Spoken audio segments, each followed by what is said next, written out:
BJP राष्ट्रीय कार्यकारिणी की बैठक का दूसरा दिन आज 2 दिवसीय बैठक का पहला दिन हुआ समाप्त।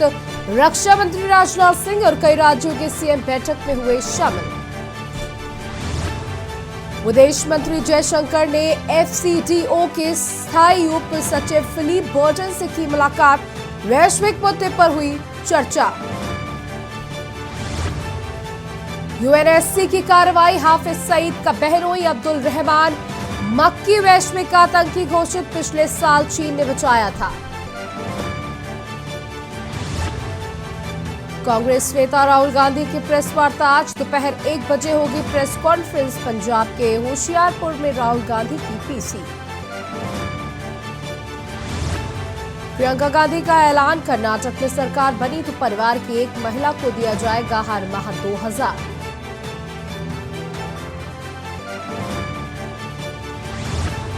उत्तर भारत में कई जिलों में 0 के करीब पहुंचा तापमान। दिल्ली में 1 डिग्री तक जा सकता है पारा।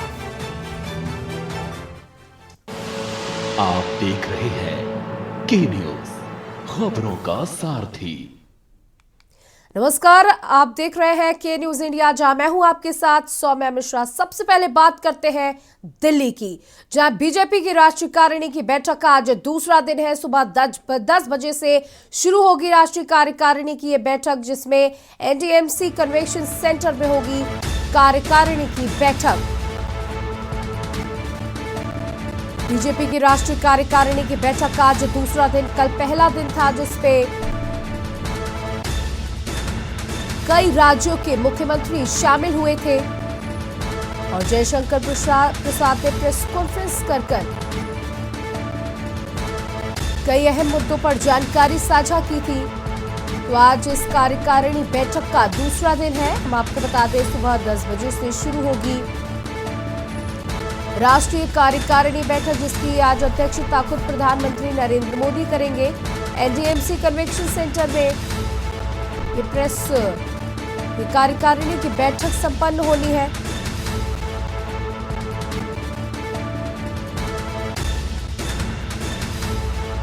तो आपको बता दें, 16 और 17 जनवरी को ये कार्यकारिणी की बैठक संपन्न होनी है, जहां कल पहला दिन समाप्त हो चुका है और आज दूसरा दिन है 2 दिवसीय ये बैठक राष्ट्रीय कार्यकारिणी की बीजेपी की। और इस बैठक के बाद कई अहम मुद्दों पर फैसले लिए जा सकते हैं। कई राज्यों में कई बड़े फैसले लिए जा सकते हैं। साथ ही जेपी नड्डा का कार्यकाल,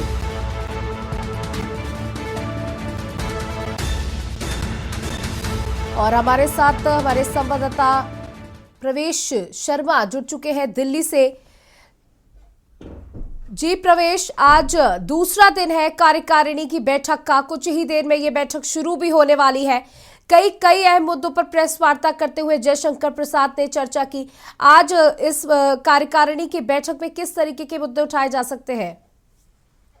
जी बिल्कुल, मैं आपको बता दूं, कल बीजेपी की राष्ट्रीय कार्यकारिणी बैठक में बीजेपी अध्यक्ष जेपी नड्डा ने साफ ये संदेश दिया था कि बीजेपी के कार्यकर्ता हो, मुख्यमंत्री हो, चाहे विधायक हो, एमपी हो, सब लोग पूरे देश में एकजुट होकर उस गरीब तबके तक पहुंच जाए जहां पर बीजेपी अभी तक पहुंचने में असमर्थ है।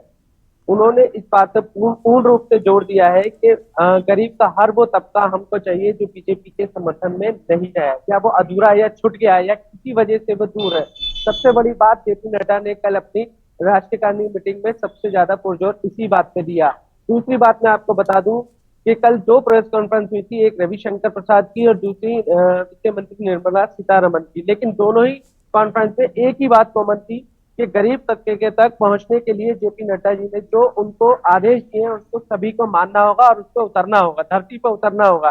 दूसरी बड़ी बात मैं बता दूं कि 2024 में जो लोकसभा चुनाव होने जा रहा है, उसको लेकर मुख्यमंत्री और उप मुख्यमंत्री, वार्ड अध्यक्ष, जिला अध्यक्ष जितने भी है, सबको एक आदेश दे दिया गया है कि जो इस साल 9 राज्यों में चुनाव होने हैं, उनको लेकर बीजेपी सेमीफाइनल के रूप में देखेगी। अगर बीजेपी की 9 राज्यों में जीत होती है तो वो अपनी लोकसभा चुनाव में जीत को देखना पसंद करेगी। जी जी बिल्कुल, जिस तरीके से आपने बताया कि बीजेपी का जो कार्यकारिणी की बैठक है उसका मेन मुद्दा यही है कि जो उनकी नीतियां हैं, जो उनके प्रचार है वो जनता तक पहुंच सके, जो लाभार्थी है वो और लोगों को बता सके बीजेपी की नीतियों को।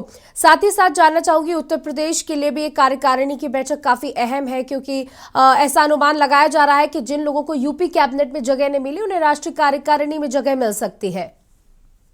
जी बिल्कुल, कल कॉन्फ्रेंस में निर्मला सीतारमण से ये मैंने सवाल किया था, लेकिन उनकी तरफ से एक ही जवाब आया है कि अभी इस बारे में हमने कोई भी बातचीत नहीं करी है और ना ही अभी शोर गए हैं। अभी हमारा फिलहाल जो संकल्प है वो ये है कि गरीब संकल्प है, गरीब कल्याण हमारा संकल्प, यही इस बार की कार्यकारिणी बैठक का जो पंचलाइन भी दी गई है। और इसी पर फोकस करते हुए कल पूरा दिन की जो मीटिंग थी वो इसी बात पर निकली है कि हमें सिर्फ हर बार देश के हर कोने में पहुंचना है, हर जिले में जाना है, हर गांव में जाना है और उस गरीब तबके तक पहुंचना है जो हमसे छूटा हुआ है, जो बीजेपी से दूर है, नदारद है, उसकी वजह जाननी है और उस वजह को दूर करनी है। लेकिन बीजेपी राष्ट्रीय कार्यकारिणी बैठक में उत्तर प्रदेश हो, चाहे मध्य प्रदेश हो, चाहे अन्य कोई भी राज्य हो, उसको लेकर अभी कोई भी डिसीजन अभी भी नहीं आया है। जी बिल्कुल, कल जिस तरीके से जेपी नड्डा ने और रविशंकर प्रसाद से निर्मला सीतारमण ने अपनी बात कही कि आज प्रधानमंत्री नरेंद्र मोदी इस बैठक की अध्यक्षता कर सकते हैं। जी, जो अभी तक मेरे पास खबर है उसके अनुमान ये है कि अध्यक्षता तो आज भी जेपी नड्डा ही करेंगे, लेकिन समापन आज प्रधानमंत्री मोदी अपने भाषण के साथ करेंगे और उसमें हर बात जो है वो लोकसभा चुनाव को लेकर ही है। बीजेपी का मानना है कि अगर 2000 चुनाव अगले साल है, लेकिन इस साल जो 9 राज्यों में चुनाव है, फोकस उसी पर रखना है।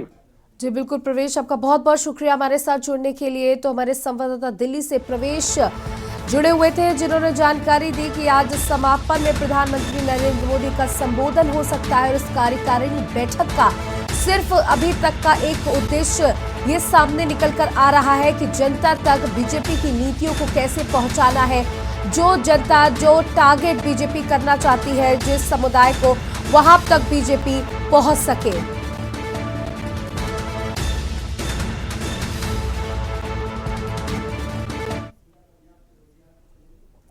तो चलिए सीधे चलते हैं पंजाब के होशियारपुर में, जहां राहुल गांधी की भारत जोड़ो यात्रा चल रही है। सरकार का फोकस नागरिकों के साथ सरकार के परस्पर संपर्क को सरल बनाने पर, किसानों को कम ब्याज। तो अब राहुल गांधी की भारत जोड़ो यात्रा पंजाब के होशियारपुर से देख रहे हैं, जहां ये यात्रा आज दोपहर 1 बजे राहुल गांधी प्रेस वार्ता भी करेंगे। इस यात्रा के दौरान लंच ब्रेक पे प्रेस कॉन्फ्रेंस भी करेंगे राहुल गांधी। अब होशियारपुर में ये प्रेस भारत जोड़ो यात्रा राहुल गांधी की पहुंच चुकी है। तो आपको तस्वीरें दिखा रहे थे राहुल गांधी की भारत जोड़ो यात्रा से। तो अगली बड़ी खबर लखनऊ से आपको बता दें, जहां आज तेलंगाना के लिए रवाना होंगे पूर्व सीएम अखिलेश यादव। बड़ी खबर आपको बता दें लखनऊ से, जहां आज तेलंगाना के लिए रवाना होंगे अखिलेश यादव। आज रात 8 बजे हैदराबाद के लिए रवाना होंगे अखिलेश यादव। सपा अध्यक्ष अखिलेश का 2 दिवसीय तेलंगाना दौरा है। 18 जनवरी को केसीआर की जनसभा में होंगे शामिल। खम्ममेश कांति वेलुगु के दूसरे चरण की शुरुआत करेंगे और आज तेलंगाना के लिए रवाना होंगे अखिलेश यादव। आज रात 8 बजे हैदराबाद के लिए रवाना होंगे पूर्व मुख्यमंत्री अखिलेश यादव। आपको बताते चले कि अखिलेश यादव का 2 दिवसीय ये दौरा हो रहा है और आज रात 8 बजे हैदराबाद के लिए रवाना हो जाएंगे। तेलंगाना में अखिलेश यादव केसीआर के जनसभा में पहुंचेंगे।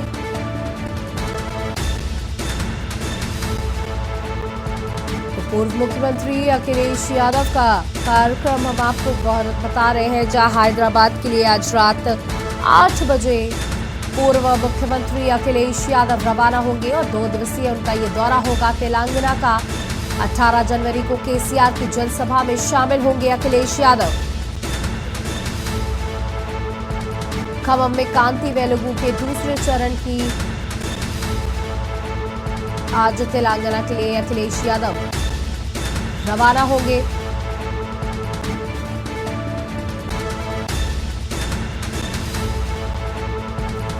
सपा अध्यक्ष अखिलेश यादव का 2 दिवसीय तेलंगाना दौरा।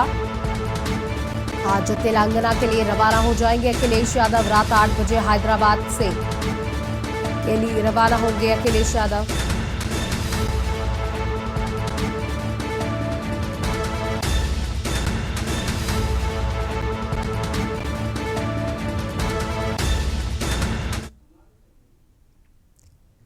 तो चलिए एक बार फिर से चलते हैं पंजाब के होशियारपुर, जहां राहुल गांधी की भारत जोड़ो यात्रा चल रही है। ये तस्वीरें भारत जोड़ो यात्रा से सीधे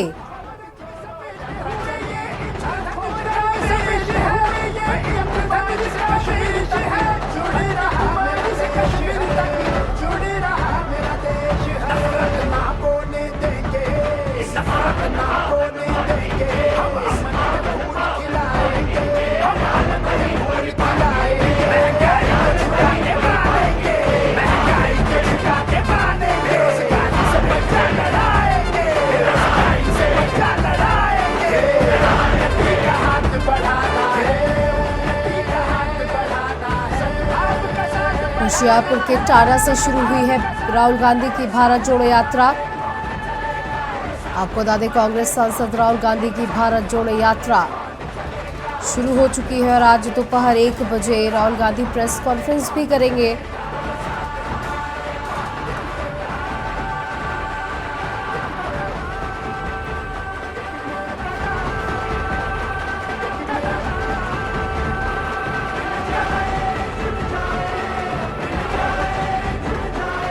कांग्रेस नेता राहुल गांधी आज होशियारपुर पंजाब में प्रेस कॉन्फ्रेंस भी करेंगे। इस लंच ब्रेक के दौरान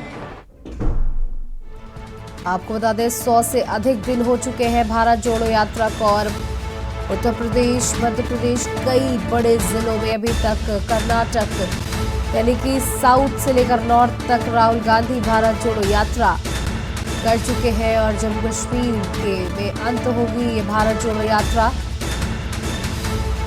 वहां पर एक रैली के साथ भारत जोड़ो यात्रा का अंत होगा। आपको बता दें, कांग्रेस की भारत जोड़ो यात्रा जो राहुल गांधी लेकर निकले हैं, उनके साथ भारी संख्या में कांग्रेसी जुड़ रहे हैं। आपको बता दें, पूरे देश से कांग्रेसी इस भारत जोड़ो यात्रा में सम्मिलित हुए हैं और इस भारत जोड़ो यात्रा का आकर्षण का केंद्र है राहुल गांधी की टी शर्ट। जी हाँ, इतनी ठंड में भी राहुल गांधी टी शर्ट पहनकर भारत जोड़ो यात्रा में निकले, जहां कई किलोमीटर तक उन्होंने पैदल पदयात्रा की।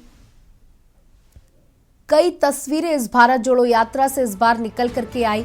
कहीं ना कहीं ये भारत जोड़ो यात्रा कांग्रेसी कार्यकर्ताओं के लिए संजीवनी सी साबित हुई है, जहां इतने दिनों से कांग्रेसी ठंडे पड़े हुए थे और इस भारत जोड़ो यात्रा के बाद नतीजे कैसे होते हैं, परिणाम कैसे होते हैं, कांग्रेस का इस पर क्या असर होता है, चुनावों का इस पर क्या असर होता है, ये तो देखने वाली बात होगी।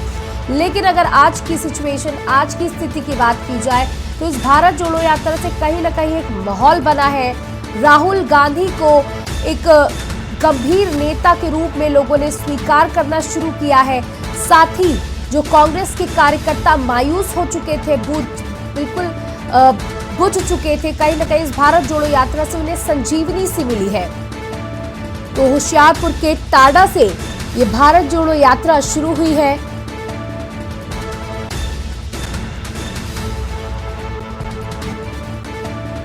और आज आपको बता दें कि प्रेस कॉन्फ्रेंस भी करेंगे राहुल गांधी और इस प्रेस कॉन्फ्रेंस पे क्या कुछ अहम बिंदु निकल करके आते हैं, ये भी देखने वाली बात होगी।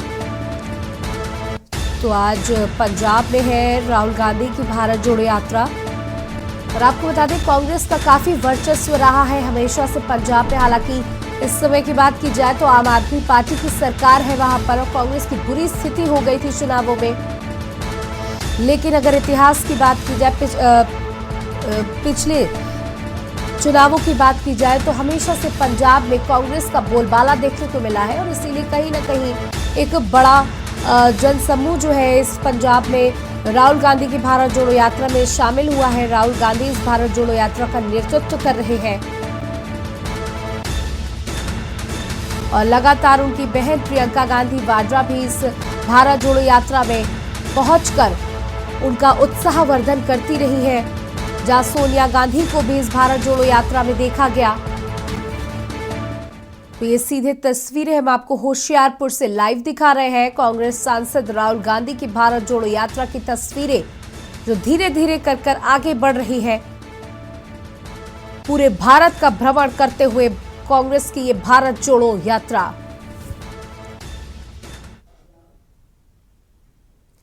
तो चलिए बात करते हैं लखनऊ की, जहां सीएम योगी ने ट्वीट करते हुए पंडित बिरजू महाराज की पुण्यतिथि पर श्रद्धांजलि अर्पित की है।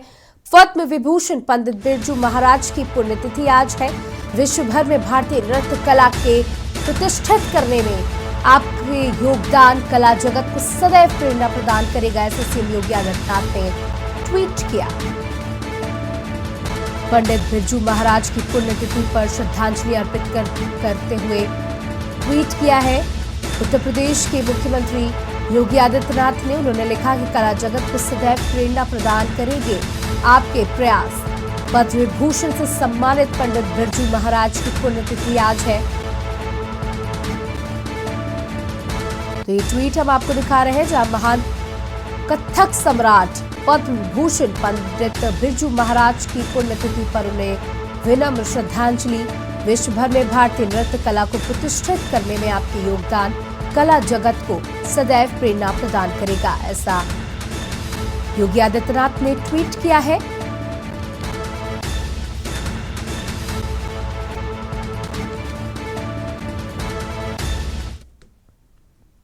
तो बात गाजीपुर की कर लेते हैं, जहां आज भी मुख्तार अंसारी की गवाही पर सस्पेंस बरकरार है। अभी तक बांदा जेल से मुख्तार के निकलने की पुष्टि नहीं हो पाई है। मुख्तार अंसारी की एमपी एमएलए कोर्ट में आज गवाही होनी है। 15 जुलाई 2001 को मुख्तार अंसारी के काफिले पर यह हमला हुआ था। हमले में मुख्तार के गनर और ड्राइवर की मौत हो गई थी। मोहम्मदाबाद क्षेत्र के उसरी चट्टी पर हुआ था हमला।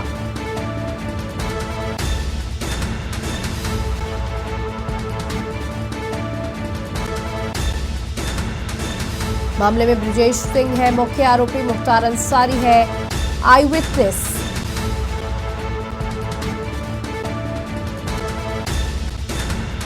बड़ी खबर आपको बता रहे हैं, जहां गाजीपुर से बड़ी खबर। आज भी मुख्तार अंसारी की गवाही पर सस्पेंस बरकरार है। जहां अभी तक बांदा जेल में ही है मुख्तार अंसारी, वहां से निकलने की पुष्टि नहीं हो पाई है। आपको बताते चले कि Mukhtar Ansari MP MLA court में आज एमपी एमएलए कोर्ट में उसकी गवाही होनी है। 15 जुलाई 2001 को मुख्तार अंसारी के काफिले पर जो हमला हुआ था, जिसमें मुख्तार अंसारी के ड्राइवर और गनर की मौत हो गई थी, उसमें मुख्य आरोपी के रूप में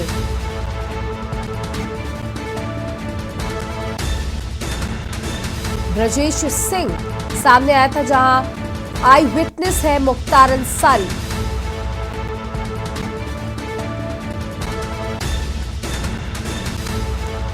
तो गाजीपुर से बड़ी खबर। आज भी मुख्तार अंसारी की गवाही पर लगातार सस्पेंस बरकरार है, जहां अभी तक बांदा जेल से मुख्तार के निकलने की कोई भी पुष्टि नहीं हुई है। आपको बता दें 2001 को मुख्तार अंसारी की गाड़ी पर 15 जुलाई 2001 को मुख्तार अंसारी के काफिले पर हमला हुआ था, जिसमें मुख्तार अंसारी का गनर और ड्राइवर की मौत हो गई थी। आपको बता दें यह हमला मोहम्मदाबाद क्षेत्र के उसरी चट्टी पर हुआ था, जिसमें मुख्य आरोपी के रूप में ब्रजेश सिंह सामने आया था और इस पूरी घटना का आई विटनेस खुद मुख्तार अंसारी है। तो अभी भी मुख्तार अंसारी की गवाही पर सवाल बने हुए हैं। और गाजीपुर से हमारे संवाददाता इकरार हमारे साथ जुड़ चुके हैं। जी इकरार, अभी भी मुख्तार अंसारी की गवाही पर सस्पेंस बरकरार है, क्या बताना चाहेंगे? जी, बताना चाहता हूँ कि आज गाजीपुर में मुख्तार अंसारी की एमपी एमएलए कोर्ट में पेशी होनी थी, जिसपे अभी भी सस्पेंस बरकरार है, क्योंकि अभी बांदा से सुनने में आ रहा है, वही बात अभी तक बांदा सुनने के लिए नहीं। जी बताए, आपको सुन पा रहे हैं? जी, जिस तरीके से ये 2001 में ये पूरा मामला हुआ था, और खुद अगर आई विटनेस की बात की जाए तो मुख्तार अंसारी इस पूरी घटना का खुद आई विटनेस है, तो कहीं ना कहीं इतनी दिन से लगातार सस्पेंस बरकरार है कि उसकी गवाही कब होगी, और अभी तक वो बांदा जेल में ही है। जी बता देना चाहता हूँ कि 15 जुलाई 2001 को मुख्तार अंसारी के ऊपर हमला हुआ था, जिसमें मुख्य गवाह मुख्तार अंसारी, लेकिन बाद मुख्तार अंसारी को लगातार डेटें मिल रही है, कोर्ट का आदेश भी हो रहा है वहाँ के जेल प्रशासन में मुख्तार अंसारी को कोर्ट में पेश किया जाए, लेकिन किन्हीं कारणों से मुख्तार अंसारी को पेश नहीं किया जा सकता, नहीं किया जा रहा है। और आज मुख्तार अंसारी की पेशी है, लेकिन अभी भी सस्पेंस बनकर है। मेरे पीछे मैं बता दूं कि मेरे पीछे यही कोर्ट है, इसी MP MLA के सामने यही उनकी पेशी होने वाली है। फोर्स भी लमसम तैयार है, लेकिन फोर्स भी अभी भी सस्पेंस में बनी बरकरार है कि आखिर में उनका भी जब बांधा से निकले, नहीं तो पेशी होना असंभव है। जी बिल्कुल, बहुत बहुत शुक्रिया इकरार हमारे साथ जुड़ने के लिए। हमारे संवाददाता इकरार हमारे साथ जुड़े हुए थे, जिन्होंने जानकारी दी कि अभी मुख्तार अंसारी की पेशी पर सस्पेंस बरकरार बना हुआ है, जहां सुरक्षा के लिहाज से फोर्स की तैनाती कर दी गई है।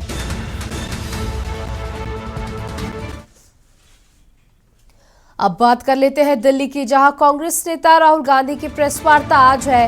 हमने आपको भारत जोड़ो यात्रा की तस्वीरें भी दिखाई और आपको बता दें, भारत जोड़ो यात्रा के बीच राहुल की PC भी होनी है। दोपहर 1 बजे ये प्रेस कॉन्फ्रेंस की जाएगी। आपको बता दें, पंजाब के होशियारपुर में राहुल गांधी की प्रेस कॉन्फ्रेंस है।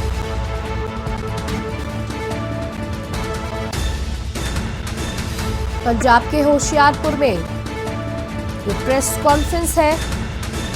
कांग्रेस नेता राहुल गांधी की प्रेस कॉन्फ्रेंस आज भारत जोड़ो यात्रा के बीच में होगी और दोपहर 1 बजे का समय इसके लिए निर्धारित किया गया है। कई अहम बिंदुओं पर बात कर सकते हैं राहुल गांधी। मीडिया के सवालों के जवाब देंगे आज इस प्रेस कॉन्फ्रेंस में। और पंजाब के होशियारपुर में राहुल गांधी की प्रेस कॉन्फ्रेंस है। देखिए, धीरे धीरे दिन करीब आ रहे हैं राहुल गांधी की जो भारत जोड़ो यात्रा है, जिसमें उनका कहना था कि जो भारत जिस तरह से विपक्ष ने खंडित कर दिया है उसको हम जोड़ेंगे, इसलिए ये भारत जोड़ो यात्रा चलाई जा रही है। इस भारत जोड़ो यात्रा के दौरान हमने कई बड़ी बड़ी हस्तियों को, चाहे वो सिनेमा जगत से जुड़ी हस्तियां हो, उद्योग जगत से जुड़ी हस्तियां हो या फिर राजनीति से जुड़े लोग हो, कई बड़े बड़े नेताओं को इस भारत जोड़ो यात्रा में देखा। और कहीं ना कहीं भारत जोड़ो यात्रा का उद्देश्य कांग्रेस को संजीवनी प्रदान करना है, कांग्रेस के कार्यकर्ता को संजीवनी प्रदान करना है। और दोपहर 1 बजे पंजाब के होशियारपुर में राहुल गांधी की प्रेस कॉन्फ्रेंस।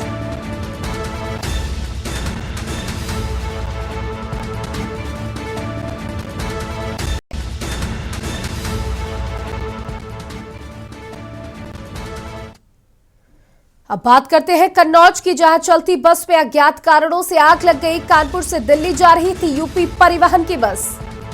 चालक ने धुआं उठते देख बस रोका, सवारियां नीचे उतारी। थोड़ी ही देर में आग का गोला बन गई बस और बुरी तरीके से जलकर राख हो गई। गुरसहायगंज के जसोदा के पास GT रोड पर यह हादसा हुआ। चलती बस में अज्ञात कारणों से लगी आग। कानपुर से दिल्ली जा रही थी यूपी परिवहन की बस। चालक ने धुआं उठते देख बस को रोका, सवारियां नीचे उतारी और उसके बाद धू धू कर जली यूपी परिवहन की ये बस। तो आप ये तस्वीरें देख सकते हैं, देर रात इस बस में आग लगे, बुरी तरीके से ये बस जल रही है। जहां इतनी बड़ी बस एक आग का गोला बन गई।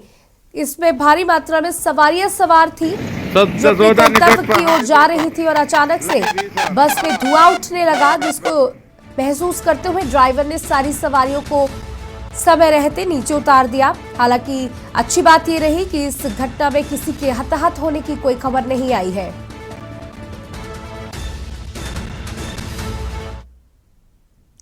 अब बात करते हैं संभल की, जहां मायावती के पक्ष में आए शफीकुर रहमान बर्क। संभल के सपा सांसद शफीकुर रहमान बर्क बिरादरी के लिए मायावती ने जमकर काम किया है, ऐसा उन्होंने कहा। मायावती एक शख्सियत है, मायावती की देश को जरूरत है। ओबीसी के साथ जुल्म ज्यादती रोकने की मायावती की जरूरत है। बहैसियत मुसलमान में मायावती के साथ है, ऐसा शफीकुर रहमान ने कहा है। मायावती के पक्ष में आए हैं शफीकुर रहमान बर्क। संभल के सपा सांसद शफीकुर रहमान बर्क मायावती के पक्ष में उतरे हैं। उन्होंने कहा है कि मायावती हमेशा से मुसलमानों की पक्षधर रही है और ये जो समय है इसमें मायावती एक मसीहे के रूप में साबित हो सकती है। ओबीसी के साथ जुल्म ज्यादती रोकने की जरूरत है। बहैसियत मुसलमान मायावती के साथ है, ऐसा सांसद शफीकुर रहमान ने कहा है। कौम के लिए या अपनी बिरादरी के लिए उन्होंने काम किया है और फील्ड में जमकर काम किया है। बहरहाल मैं भी उनकी पार्टी में रह चुका हूँ कि सन 9 में मैंने भी इलेक्शन लड़ा था, तो मेरा इलेक्शन बहरहाल उनकी पार्टी से मैं जीता था, समाजवादी हार गई थी उसमें। लेकिन बहरहाल जहाँ तक उनका ताल्लुक़ है, वो भी एक शख्सियत हैं और सुप्रीमो हैं। वो उनके रहने से उनकी भी ज़रूरत है देश के अंदर, ताकि ओबीसी के लोगों का के साथ जो जुल्म और ज़ाती नाइंसाफ़ी होती है उसके रोकने के लिए उनकी भी ज़रूरत है। और हम भी बहैसियत मुसलमान के हम भी सपोर्ट करते हैं। आप समाजवादी पार्टी में हैं और आप कह रहे हैं कि आप सपोर्ट करते हैं। सपोर्ट भाई, जब जो ओबीसी के साथ जब नाजायज़ सलूक होता है तो हम बहरहाल उसको पसंद नहीं करते। हम बहरहाल इस मामले में उनके साथ हैं। राजस्थान सरकार के 2 दिवसीय चिंतन शिविर में कैबिनेट मंत्री प्रताप सिंह खाचरियावास ने दिया के न्यूज के राजनीतिक संपादक द्वारा पूछे गए सवालों का जवाब। आपको बता दें, कैबिनेट मंत्री प्रताप सिंह ने गहलोत सरकार की उपलब्धियां गिनाई है। वहीं वसुंधरा जी कहा है कि चुनाव से 2-3 महीने पहले ही टोल फ्री किया गया था और हमारी सरकार में पेंशन योजना फ्री है, हेल्थ योजना फ्री है और शिक्षा की योजना फ्री चल रही है। इसलिए जब भी गहलोत सरकार जनहित योजनाओं के लिए प्रतिबद्ध है। घोषणा पत्र में कांग्रेस द्वारा किए गए वादों में 76% कार्यों को किया जा चुका है। अब तक की गहलोत सरकार द्वारा किए गए जनहित की योजनाओं में से 86% कार्यों का निष्पादन हो चुका है और कुछ और कार्य होने शेष है। चिंतन और मनन सिर्फ एक बात का है कि 4 वर्षों से राजस्थान की कांग्रेस की गहलोत सरकार काम कम नहीं हुए। मनमोहन सिंह जी के टाइम पर 130 से 140 डॉलर प्रति। जबलपुर बेरोजगार छात्र छात्राओं ने सरकार पर वसूली का आरोप लगाया है। उनका कहना है कि चुनाव के पहले सरकारी भर्तियां तो निकलती हैं, लेकिन फाइनल तक नहीं पहुंच पाती। हम बेरोजगारी को सिर्फ फीस भरो और प्रयास करते रहो, यही मध्य प्रदेश सरकार द्वारा किया जा रहा है। हम लोगों द्वारा अनेकों फॉर्म भरे गए, लेकिन आज तक किसी भी परीक्षा में फाइनल रिजल्ट ना होने से हम लोग परेशान हो रहे हैं, जिसका मध्य प्रदेश शासन कोई भी हल नहीं निकाल पा रही, जिससे हम लोग मजबूर होकर हर वैकेंसी में फीस अदा कर रहे हैं। वही पटवारी भर्ती में फॉर्म भरने के लिए बेरोजगार युवक युवतियों की लंबी कतारें ऑनलाइन दुकानों पर नजर आ रही हैं।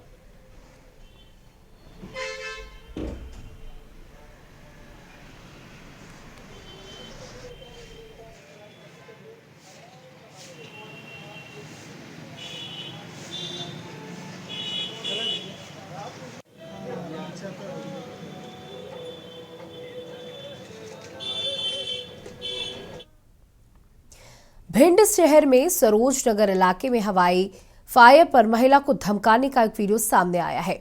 यहां 2 पक्षों में विवाद हो रहा है तथा तभी एक महिला ने युवकों को डांट दिया। इसी बात से नाराज होकर बदमाशों ने महिला के घर पर आकर धमकी देते हुए हवाई फायर किया।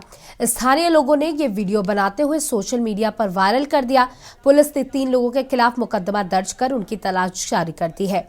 दरअसल ये घटना रविवार शाम की बताई जा रही है। सरोज नगर इलाके में रहने वाली क्षमा शर्मा रविवार की दोपहर अपने घर के बाहर बैठी हुई थी, तभी कुछ युवक आकर घर के बाहर लड़ाई झगड़ा करने लगे। युवकों द्वारा लड़ाई झगड़ा के साथ गाली गलौज कर रहे थे। उसी समय घर के बाहर बैठी महिला क्षमा ने युवकों को अपने दरवाजे के सामने से भगा दिया। ये बात उन युवकों को नागवार गुजरी। युवक उसी समय वहां से चले गए। लड़कों को कौन है, यहाँ लड़ाई हो रही थी, फिर अचानक से आकर कट्टा चलाए 2 और 3 वहाँ पे चलाए और गेटन में ला दी, पूरे गेट तोड़ के रख गए। पुलिस आई थी? हाँ आई थी।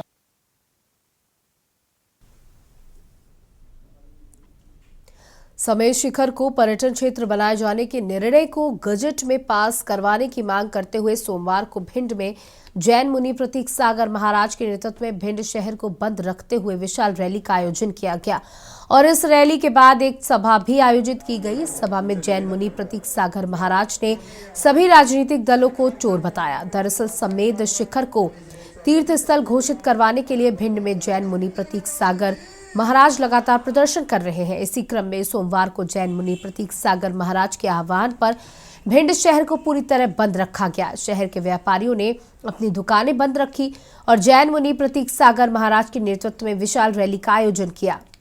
ये रैली लाहर चौराहे से शुरू होकर परेड चौराहे तक निकाली गई। इसके बाद खंडा रोड पर एक सभा का आयोजन भी किया गया। ये तो जो है आगे आने वाला समय बताएगा कि वह किस मुद्दे को उठाते हैं, क्योंकि अभी मुद्दे उनके पास में बचे नहीं हैं और नए मुद्दे पैदा करके ही वह चुनाव को लड़ा जा सकता है। क्योंकि समेत शिखर भी जो है विश्वविख्यात क्षेत्र है और उसका भी मुद्दा बना करके जो है जो आदिवासियों को भड़काया गया है, तो वह इसीलिए भड़काया गया है कि वह जो है आदिवासियों का जो वोट बैंक है वह वोट बैंक को भुनाया जा सके और उनके पक्ष में कुछ बयान दे करके जो है उन्हें प्रलोभन दे करके जो है अपनी तरफ कर लिया जाए, जिससे जो है हम सरकार बना सके। कौन लोग हैं जो ऐसा करना चाह रहे हैं? देखो, स्पष्ट किसी का नाम तो नहीं लिया जा सकता है, लेकिन जो है सब चोर। कोई छोटा चोर है, कोई बड़ा चोर है। तो वो चोर कौन है? सभी हैं। कोई सी भी पार्टी को उठा करके देख लिया जाए। मैं रास्ते से गुजर रहा था, वहाँ पर जो है बहुत सारे चुनाव के पोस्टर लगे हुए थे। एक पर लिखा हुआ था बीजेपी को वोट दो, एक पर लिखा हुआ था सपा को वोट दो, एक पर लिखा हुआ था बसपा पर वोट दो, लेकिन बीच में एक और पोस्टर चिपका हुआ था फिल्म का, जिसके ऊपर लिखा हुआ था हम सब चोर हैं। खबर पंखाजूर से है, जहां प्रतिवर्ष की भांति इस वर्ष भी श्री श्री नर नारायण सेवा आश्रम में स्वामी सत्यानंद ठाकुर जी का वार्षिक महोत्सव एवं महामेला प्रारंभ हो गया है।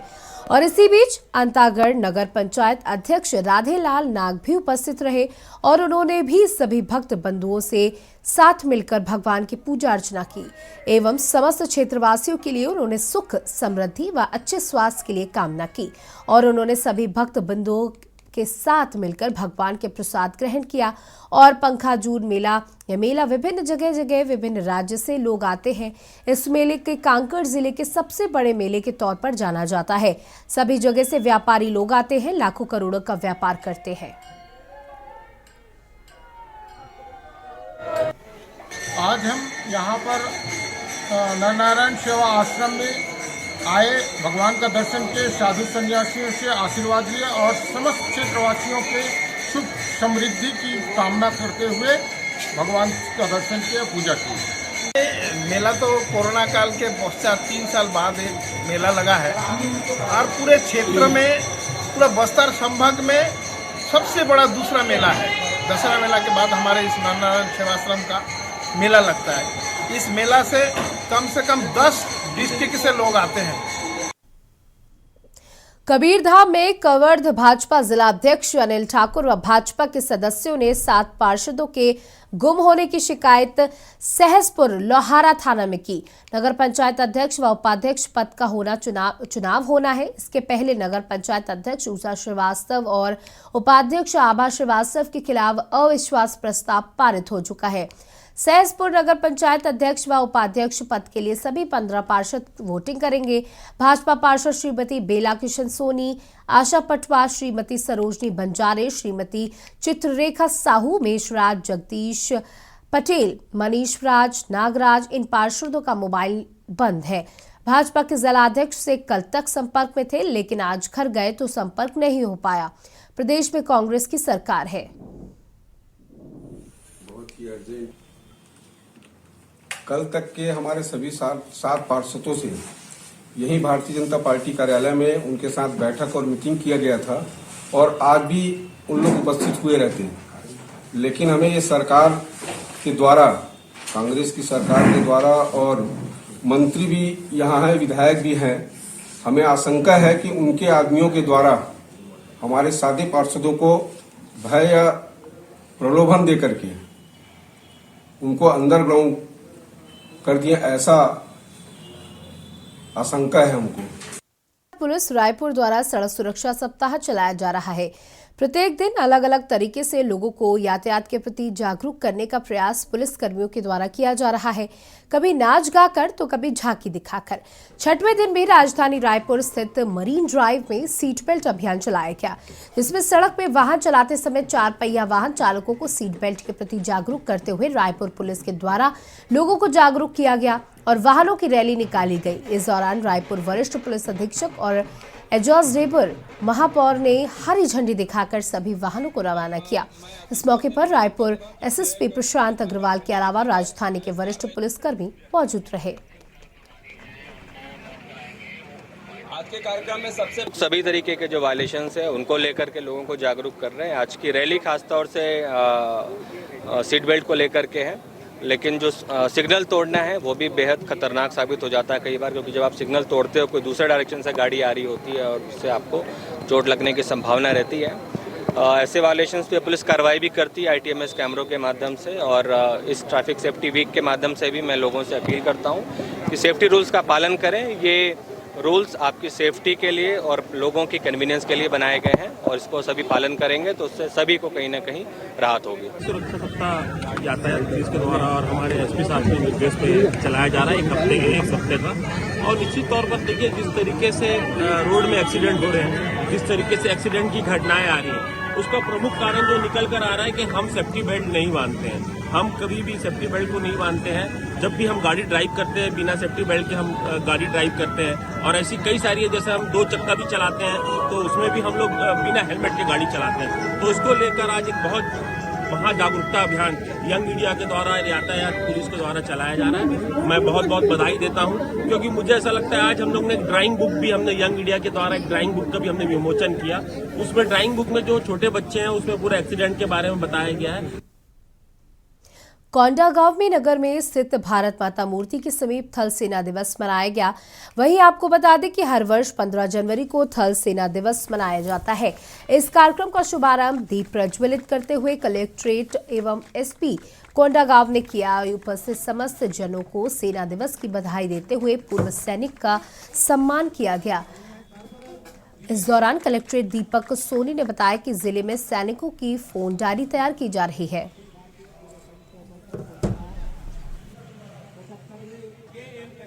आज कोंडागांव जिले में अखिल भारतीय पूर्व सैनिक सेवा परिषद द्वारा इंडियन आर्मी डे, भारतीय थल सेना दिवस के अवसर पर यहाँ पर भारत माता की जो मूर्ति है उस पर सबने हमने जो है यहाँ पे आकर कार्यक्रम में शामिल हुए, और साथ ही यहाँ पे जो हमारे वर्तमान में सेवा प्रदान कर रहे जो सैनिक है उनको भी हमने यहाँ पे प्रोत्साहित किया, सम्मानित किया।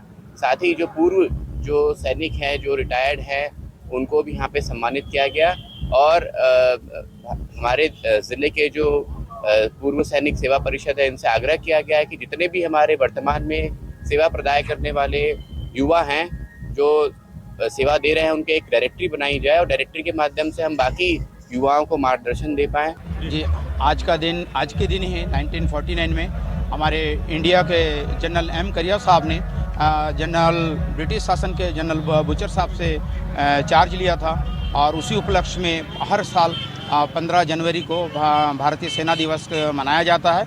और इसी तारतम्य में हमने भी आज कोंडागांव डिस्ट्रिक्ट में अखिल भारतीय पूर्व सैनिक सेवा परिषद की तरफ से सेना दिवस मनाया, और भूतपूर्व सैनिकों को, जो हमारे पुराने भूतपूर्व सैनिक, उनको बुलाए। कलेक्टर साहब, SP साहब, जनप्रतिनिधि सारे लोग आए, उनके बीच में उनको सम्मानित किए। महासमुंद बसना नगर में विश्व कीर्तिमान रचने आज 25,000 से भी अधिक महिलाओं ने कलश यात्रा में भाग लिया। 25,000 से भी अधिक पीतांबरधारी महिलाएं ऐतिहासिक कलश यात्रा में Guinness book of world record में भागीदारी निभाते हुए आज बसना का नाम रोशन किया। वहीं आपको बताते चले कि आयोजन नीलांचल सेवा समिति की स्थापना दिवस पर नीलांचल के संस्थापक डॉक्टर संपत अग्रवाल के मार्गदर्शन में इस यात्रा के दौरान कथावाचक पंडित भारद्वाज जगह जगह पुष्प वर्षा कर आत्मीय स्वागत एवं अभिनंदन किया गया। कलश यात्रा का ये नजारा अत्यंत ही अद्भुत और भव्य था। इस दौरान कीर्तन दल, बैंड पार्टी एवं DJ बैंड बाजा भी शामिल रहे।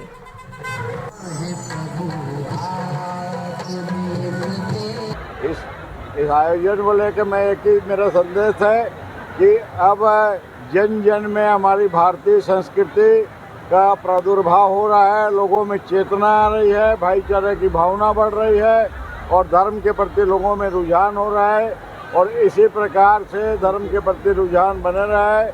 आज हमारी माताओं बहनों ने सिद्ध कर दिया है 25,000 से ऊपर की कलश यात्रा निकाल के कि एकजुटता का परिचय भी दिया है और धर्म के प्रति अपने आस्था को भी प्रकट किया है। आज मैं छत्तीसगढ़ के बसना नाम के इस स्थान पर हूँ और यहाँ पर एक बहुत बड़ा आयोजन किया जा रहा है। एक भागवत कथा का आयोजन किया जा रहा है नीलांचल सेवा समिति के द्वारा और जिसमें डॉक्टर संपत अग्रवाल जी के मार्गदर्शन में ये पूरा प्रोग्राम ऑर्गेनाइज किया गया है और यहाँ पर एक नहीं बल्कि दो विश्व रिकॉर्ड बनाए गए हैं जो कि golden book of world record में दर्ज हो रहे हैं।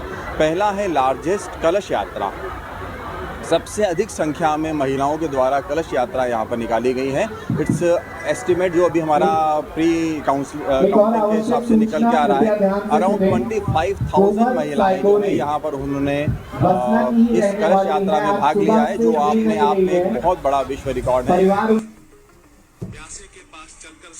कबीरधाम के बुधराम करतम सरपंच किलेपाल सुबह टहलने निकले थे। मेन रोड पर पुल के नीचे उनका शव मिलने की सूचना पर पुलिस एवं फॉरेंसिक टीम द्वारा मौके पर पहुंचकर बारीकी से साक्ष्य संकलित कर जांच की जा रही है। थाना कोड़ेनार में मर्ग कायम कर जांच शुरू कर दी गई है। घटनास्थल का मुआयना वरिष्ठ पुलिस अधिकारियों द्वारा भी किया गया। ग्रामीणों के अनुसार हत्या की आशंका आज 4 बजे घूमने निकले मारकर पुलिया के नीचे फेंके गए, ऐसी आशंका लगाई जा रही है।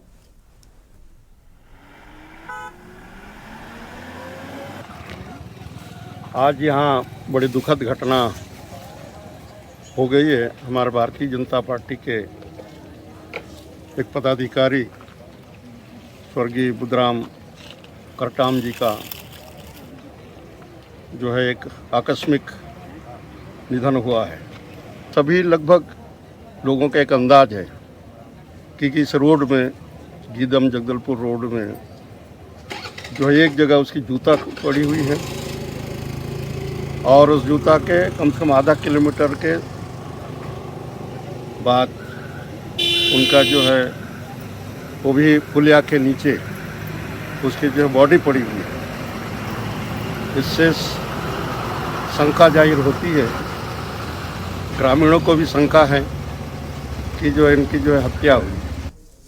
मकरोनिया नगर पालिका जहां एक ओर गरीबों के आशियाने मिटाने में लगी हुई है तो वहीं देखा जाए तो मकरोनिया नगर पालिका की मेहरबानी इस कदर कायर है कि मकरोनिया वार्ड क्रमांक 2 ज्योति नगर में पार्क की जमीन पर लगातार अवैध कब्जा हो रहा है। जबकि देखा जाए तो इस पूरे मामले की जानकारी खुद क्षेत्रीय विधायक नरियावली प्रदीप लारिया को है और उन्होंने यहां स्वयं आकर काम रुकवाया था। और जब इनसे ये सवाल पूछा गया तो ढूंढो तो जवाब देते नजर आए और कहते नजर आए कि ये मामला मेरे संज्ञान में नहीं है और अगर ऐसा हुआ है तो इस पर कार्रवाई की जाएगी। मामले में अभी मुझे जानकारी अभी प्राप्त हुई है। पूर्व सीओ द्वारा अगर नोटिस जारी किए गए हैं तो मैं उस नोटिस को निकलवाता हूँ और पुनः सूचना पत्र जारी करवा रहा हूँ। इस मामले में हम ऐसा कुछ नहीं कहना चाहेंगे क्या मैटर है, बस पुनः इनको एक सूचना पत्र जारी करने के बाद ही अग्रिम कार्रवाई की जा सके। इस काम रुकवाने के लिए पुलिस प्रोटेक्शन के द्वारा सूचना के माध्यम से उनको काम रुकवाया जाएगा। इसका हम सूचना पत्र जारी कर रहे हैं। मध्य प्रदेश सरकार की मंशा है कि भूमाफियों पर कार्रवाई होना चाहिए और मकरोनिया में भी हो रहा तो उस पर भी होना चाहिए। देखिए ये विषय मेरे संज्ञान में नहीं है, लेकिन जो भी इस तरह से मकान बना रहे हैं, अवैध मकान बना रहे हैं, उन पर कार्रवाई होना चाहिए, चाहे वो नगर पालिका करे या प्रशासन करे। मध्य प्रदेश सीएम शिवराज सिंह चौहान 2 दिवसीय थिंक 20 बैठक में शामिल हुए। उन्होंने कहा, हमने अंकुर पोर्टल बनाया है जिस पर लोग अपने या अपने परिजनों के जन्मदिन पर पेड़ लगाते हैं। इस कार्यक्रम का थीम 1 अर्थ 1 फैमिली 1 फ्यूचर है। धरती के लिए पर्यावरण बेहद जरूरी है, इसलिए पेड़ लगाएं।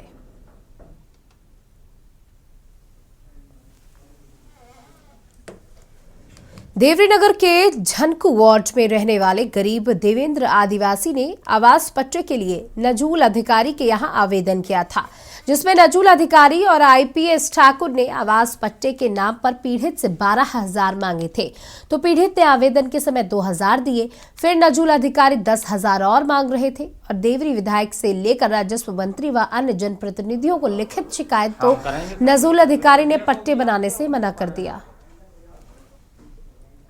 और फिलहाल खबरों में इतना ही। देखते रहिए के न्यूज़ इंडिया।